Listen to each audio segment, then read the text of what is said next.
From Korea to Germany. From Alaska to Puerto Rico. All over the world, the United States Army is on the alert to defend our country, you, the American people, against aggression. This is The Big Picture, an official television report to the nation from the United States Army.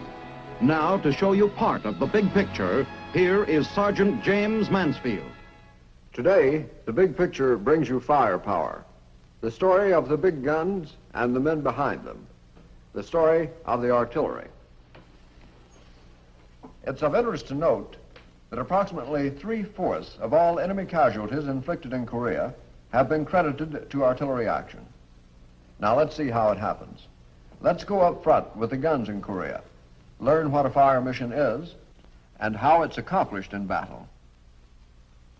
And then, later on in our program, we will show you something of the artillery of the future, the fearful new weapons rolling out of the arsenal toward any showdown the enemies of democracy may have in mind.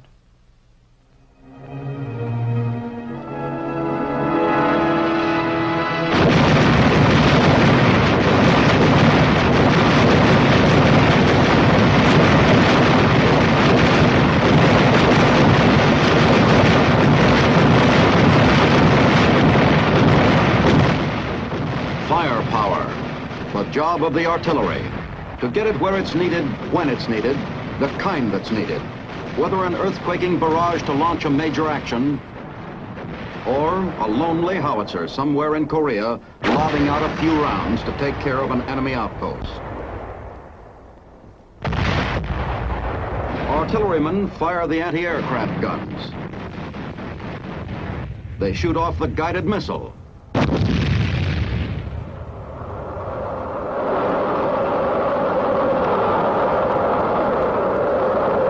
They've mastered the rocket launcher.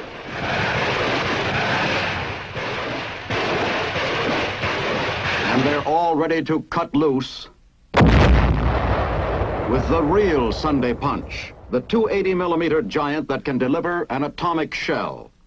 But the story of the artillery begins in the front lines, at a forward observation post. I'm what's called a forward observer. Up here to spot trouble and see if my battery might have a remedy for it. And right now we've got trouble. That recon patrol isn't liable to get back unless something takes care of the commie machine gun up the hill. Forward observer, able post. Target, machine gun. Coordinates, 395, 308. And so, a howitzer lets one go. A hit. And it's okay, boys, you can come home now. But it isn't so often you can see where you want your guns to drop their stuff. And that's when this business gets a little tricky. For instance, those are sound detectors the crew is setting up. Placed in different positions, they'll pick up from several angles the sound of an enemy gun.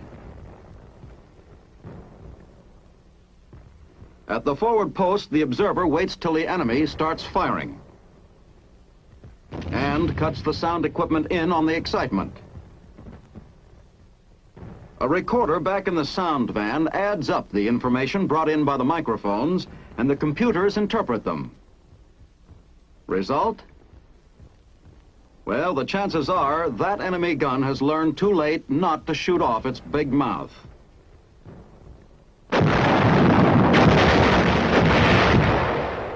Another method of locating an enemy gun is by flash detection.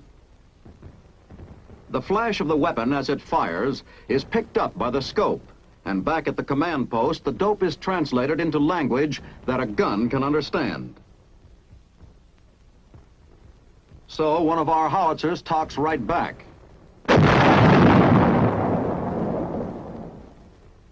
But the artillery has to be ready to answer back at night, in the fog, in the rain. That calls for radar. The scanner's electronic rays bounce back from any object in their beam to pinpoint the target. A convoy, a patrol, even tracking an enemy shell.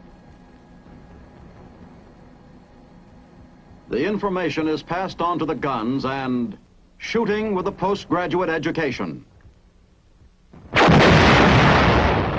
Farewell, comrades. But support of the infantryman is the main concern of the artillery, to improve his chances by blasting a path through enemy defenses. Assignment for today, the enemy fortification on the hill. Schedule: every available piece in the area to open up at 0745 hours. Maintain fire till 0759, when the infantry moves out. Direct fire weapons zeroed in squarely on the enemy position. The howitzers to drop their explosives on the other side of the hill to prevent reinforcement or retreat. 0745 hours.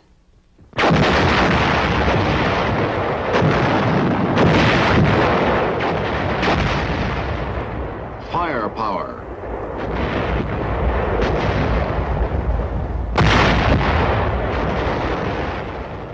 Oh, 0759 hours. And with the let-up of the barrage, the infantry moves out. Resistance? Plenty left, sure, but nothing like what they would have faced before the artillery smashed machine gun nests and mortars, blasted fortifications, rocked the enemy back on his heels. Assault team forward and in.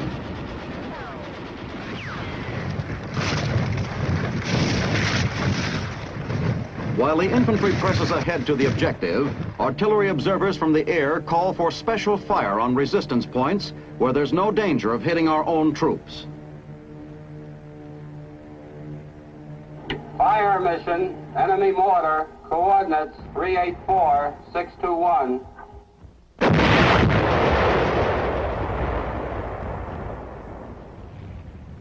The infantry mops up.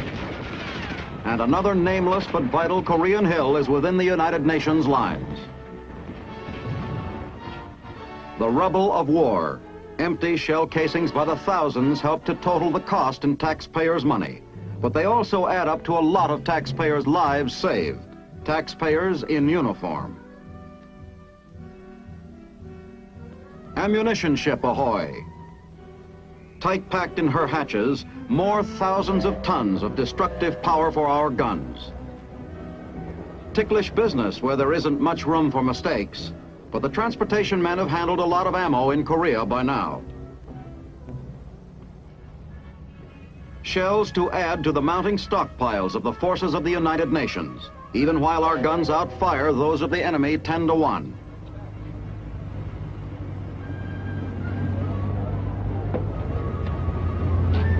A few figures for a rough idea.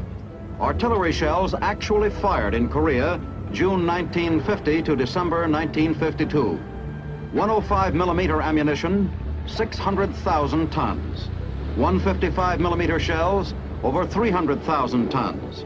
8-inch howitzer rounds, better than 75,000 tons.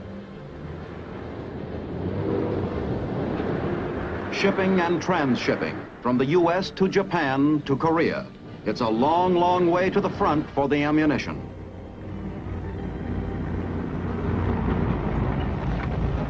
It can be a matter of months or years before a shell is slammed home into the breech of a gun.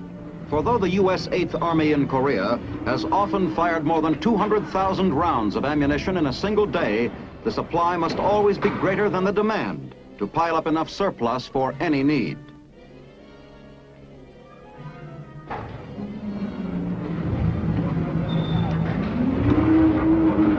The train trip from an ammunition port can run to any one of many dumps situated behind the lines to provide a ready supply for unpredictable offensive or defensive actions.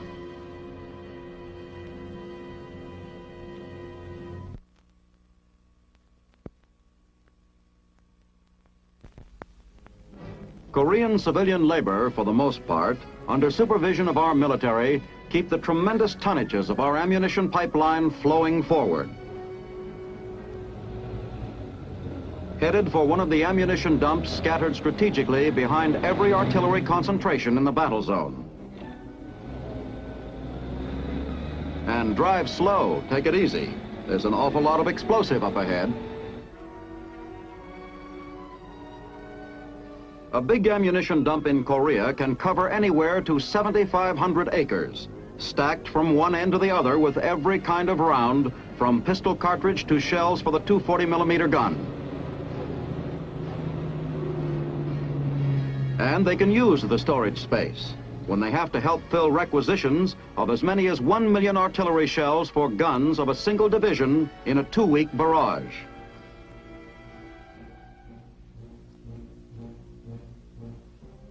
Near the front in the rugged terrain of Korea, the remarkable carrying powers of native laborers is often a considerable help.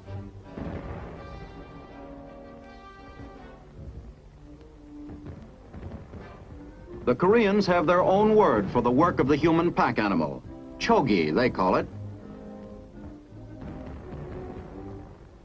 Many of them carry more than their own weight, almost straight up.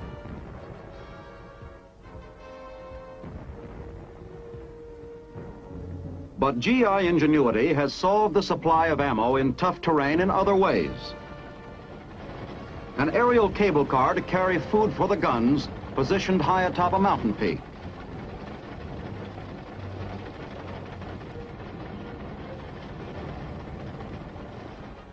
Preparation of the artillery now to blast a path for a major movement, a full-scale advance, each crew working over its piece to perform like a 17-jeweled watch.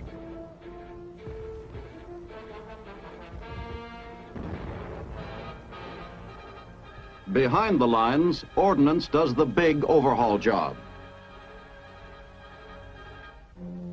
Right on up to a brand new tube for a tired long tom.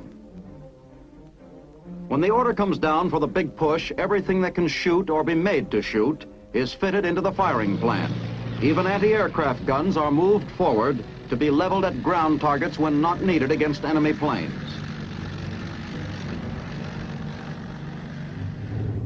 It's just the opposite with the tanks. Their guns can throw a lot of damage, but aren't designed to fire in the high arc needed for shelling the enemy lines.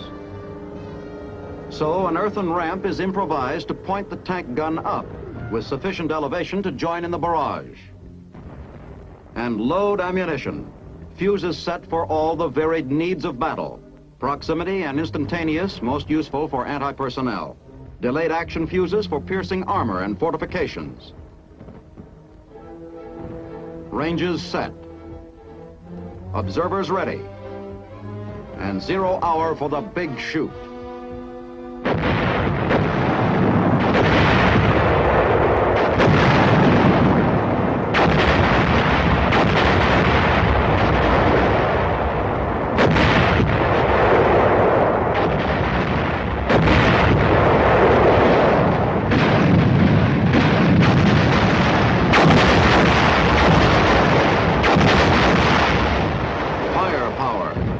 Behind it, the brains and electronics of the fire direction centers, pinpointing targets, doping out elevation, azimuth for each gun. Plotters calculate even the curvature of the Earth's surface for the trajectory of the long-distanced guns. To knock out bridges, roads, rails, as much as 20 miles behind the enemy lines. And the infantry pulls up stakes for the push.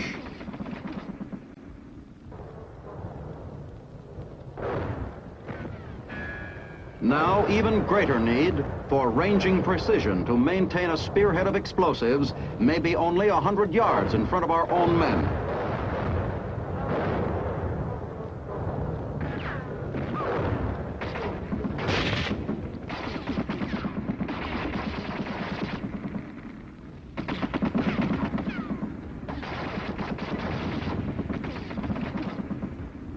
With the troops shoving forward in a sustained drive, the artillery moves up too.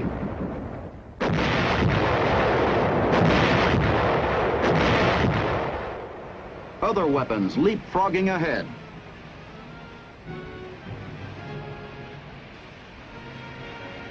Up to 2 tons of gun via airmail parachute delivery.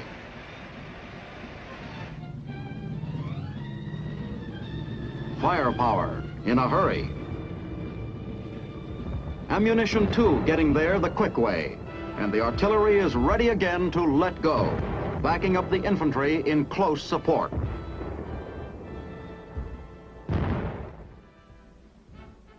Fort Sill, Oklahoma is the main seat of learning for the artillerymen.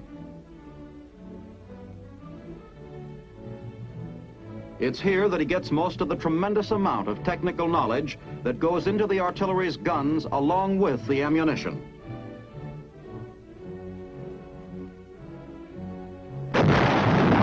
There was a time when the artilleryman was taught to shoot straight, and that was about it.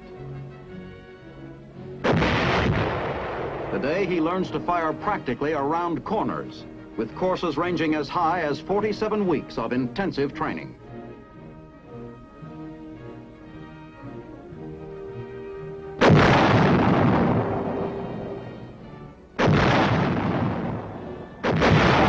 The artillery officer must familiarize himself with practically every weapon we've got, and with science's new contributions toward ranging accuracy, like the Raywin field set.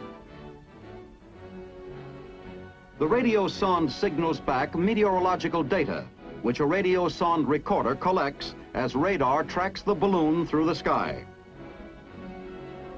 Training for the eyes of the artillery at Fort Sill.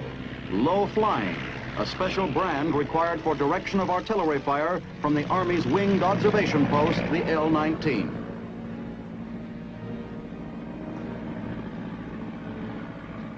And there aren't apt to be fine modern airports or even landing strips where the guns are, so pilots for the artillery have to learn to make do with anything they can find. Some interesting developments in fast transportation of artillery pieces going on also at Fort Sill's Army Aviation School. A non-stop snatch of a 75mm pack howitzer. The possibilities of pickup and delivery of artillery by helicopter is now in active development.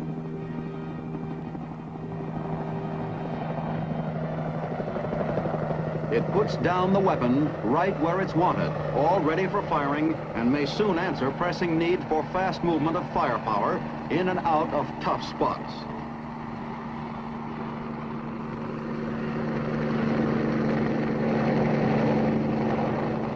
The Branch Artillery School at Fort Bliss, Texas, trains the anti-aircraft gunners.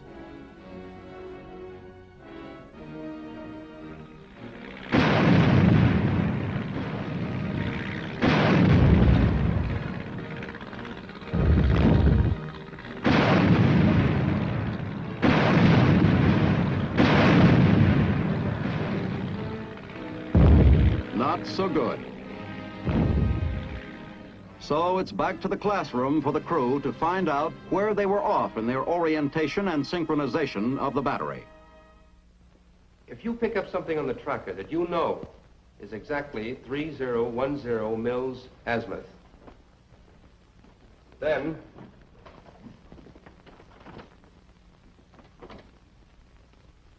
your dials should read that exact figure. Young men learning to become electronics experts as well as good artillerymen. Now, if they don't, all you do is mechanically adjust the dials to read 3010. The same thing holds true for radar and the guns. Back to the guns to put the teaching into effect.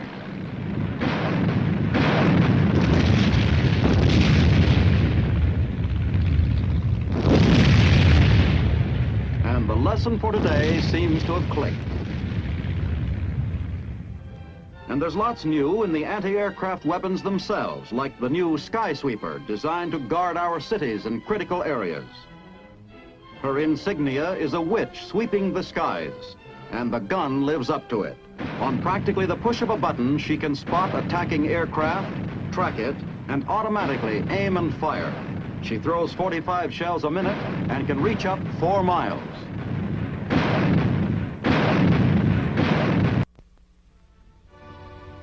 Firepower. And here's the biggest of them all, the new 280mm gun.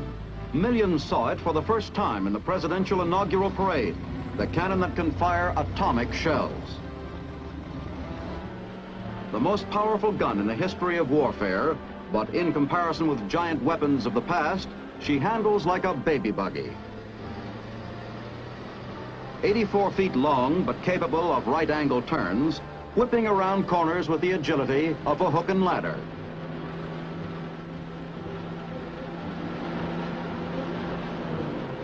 She can do 35 miles an hour on the highways and turn off them cross-country to get just about anywhere she's headed on her own.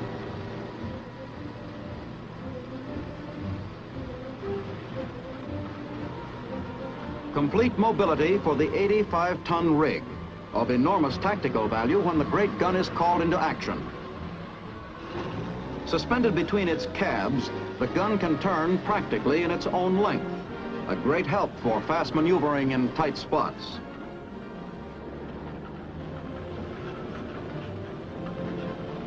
The fore and aft cabs of the gun operate independently, but keep in communication by telephone. Goliath guns of history, like World War I's Big Bertha, required railroad cars and hundreds of troops to set them up. So superbly balanced and designed is the 280 that a 6-man crew, just 6 men, are needed to set this giant up for business. From absolute scratch, they can complete the emplacement of the gun and have her primed for firing in a little under 20 minutes. Balanced on 3 jacks and a turntable, her weight and size present no handling problems when released from the support of the cabs.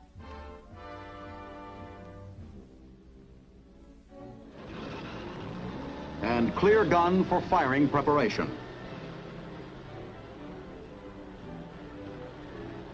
Each of the 6-wheeled 375 horsepower engine cabs handle a real payload on the gun. The individual tonnage is more than double that carried by the largest freight truck on a western highway. It's a long, long way from stem to stern. The barrel alone is 40 feet in length. First job, to get the gun's tube from transporting position to firing position.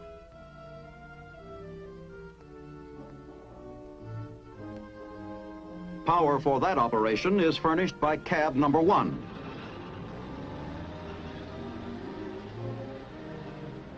And to face her around to the direction of the target requires the manpower of only 5 of her crew members. So superbly balanced is the monster on her turntable. The gun will traverse a full 360 degrees in azimuth, a complete circle. Most of the operations for readying the gun, though, are accomplished automatically, with the juice supplied by a portable generator.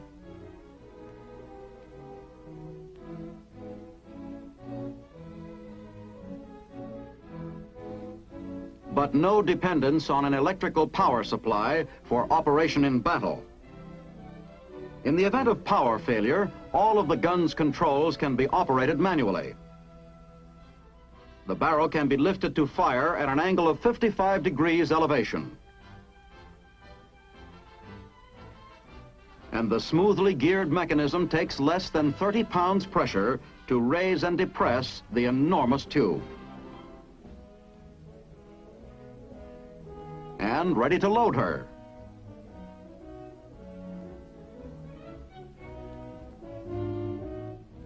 A winch and carriage are needed to handle the huge shell.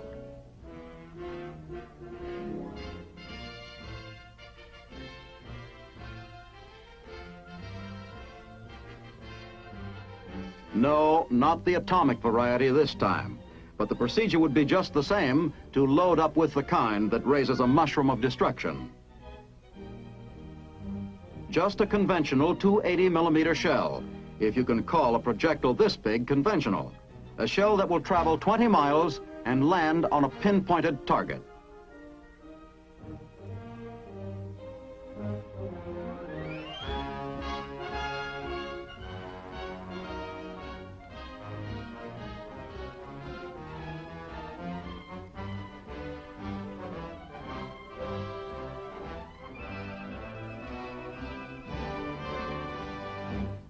squarely on the tray, and from here on, it's untouched by human hands.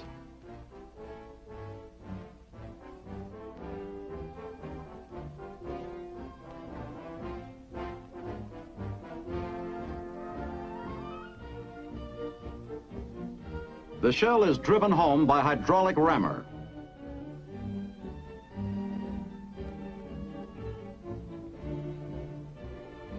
And next, the heavy powder charge to propel it.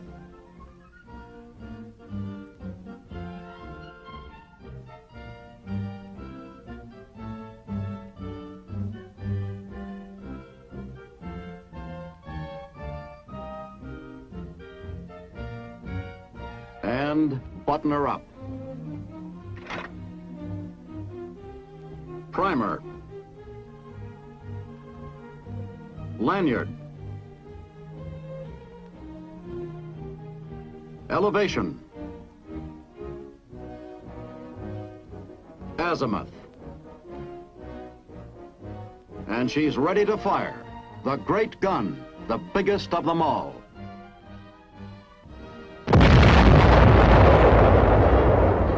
Firepower, from the world's first gun to speak with the fury of bursting atoms. Firepower, a big voice ready to sound off if needed for democracy. Firepower, the job of the artillery to swap steel and high explosive for the lives of our fighting men.